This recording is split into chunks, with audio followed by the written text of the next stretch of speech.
ఓం శ్రీ కాలభైరవాయ నమః. ఓం శ్రీ కాళికాదేవాయ నమః. ఓం శ్రీ మాత్రాయ నమః. ఓం శ్రీ గురుభ్యో నమః. కాశీ క్షేత్రపాలక కాలభైరవ యూట్యూబ్ ఛానల్కి స్వాగతం. ఈరోజు మరొక తాంత్రిక విధానం గురించి తెలుసుకుందాం. ఈరోజు శత్రు మరణం ఇంకో విధానం. ఇది ఎలా చేసేవారంటే, ఒక నల్ల కోడి పెట్టని తీసుకునేవారు. నల్ల కోడి పెట్టని తెచ్చుకొని నల్ల కోడి పెట్ట ఒకటి భద్రపరుచుకొని, తర్వాత కన్నె గుడ్డు అంటే కోడి మొట్టమొదటిసారిగా పెట్టిన గుడ్డు ఒకటి ఉంచుకునేవారు. మేక యొక్క రక్తం అంటే మన సంతల్లో వేసే మేకపోతు యొక్క రక్తం తెచ్చుకునేవారు. మేక కాళ్ళు తలకే తెచ్చుకునేవారు. ఇవన్నీ వస్తువులు భద్రపరుచుకునేవారు. భద్రపరుచుకుని అమావాస్య రోజు ఎవరో చూడకుండా ఒక గదిలో కూర్చుని శ్మశానం భస్మంతో ముగ్గు వేసి, ఆ ముగ్గు మధ్యలో శత్రువు యొక్క ఫోటో పెట్టి దాని మీద నల్ల కోడి పెట్టని బలి ఇచ్చి ఆ వచ్చిన రక్తాన్ని శత్రువు ఫోటో మీద జల్లేవారు.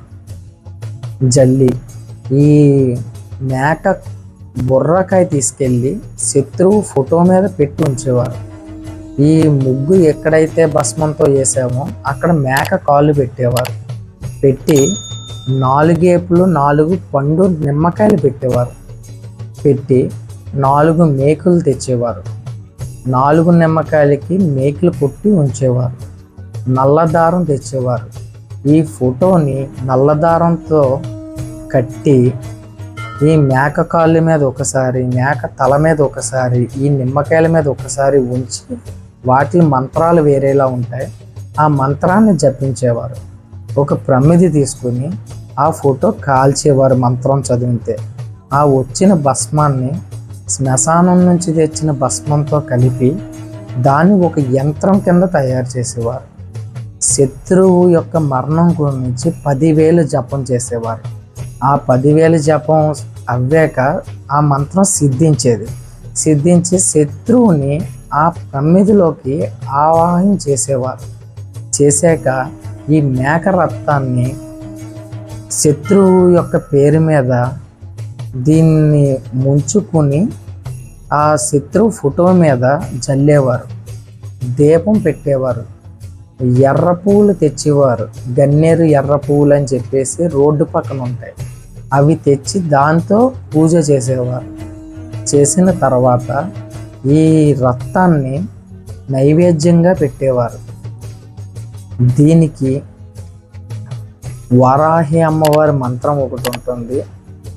వారాహి అమ్మవారి మంత్రం చదువుతూ కాళికాదేవి స్వరూపాన్ని తీసుకొచ్చి ఆ శత్రువుని ఎలా చంపాలనే విధానం మంత్ర సాధన ద్వారాగా చెప్పి, అక్కడ ఉన్నదంతా ఒక ఎర్రగుడ్డలోకి కట్టి ఇదంతా మళ్ళీ 3 ముళ్ళు వేసి మంత్రించి శ్మశానం దగ్గరికి వెళ్ళి శ్మశానం దగ్గర గొయ్యి తీసి పాతి పెట్టి,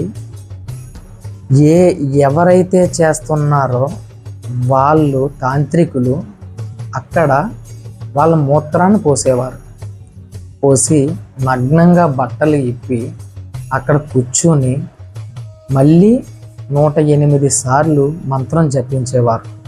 అక్కడ నువ్వుల నూనెతో ఆ పాతి పెట్టిన దాని మీద దీపం, నల్ల ఒత్తుతో దీపం వెలిగించి 21 సార్లు మంత్రించి అక్కడే స్నానం చేసి వీళ్ళ పట్టుకెళ్ళిన బట్టలు వదిలేసి వేరే బట్టలు వేసుకొని ఇంటికి వెళ్ళేవారు. అలా జరగబోతుల్లోకి 3 రోజుల్లో శత్రు మరణించేవాడు. ఇది గ్రంథాల్లో రాయబడి ఉన్నది. మీరు ఇవన్నీ తెలుసుకొని పూర్వంలో ఇలా చేసేవారేమో అని చెప్పి తెలుసుకోవడానికి మాత్రమే చెప్పబడుతుంది. ఎవరో ట్రై చేయొద్దు. జై కాలభైరవ. స్వస్తి.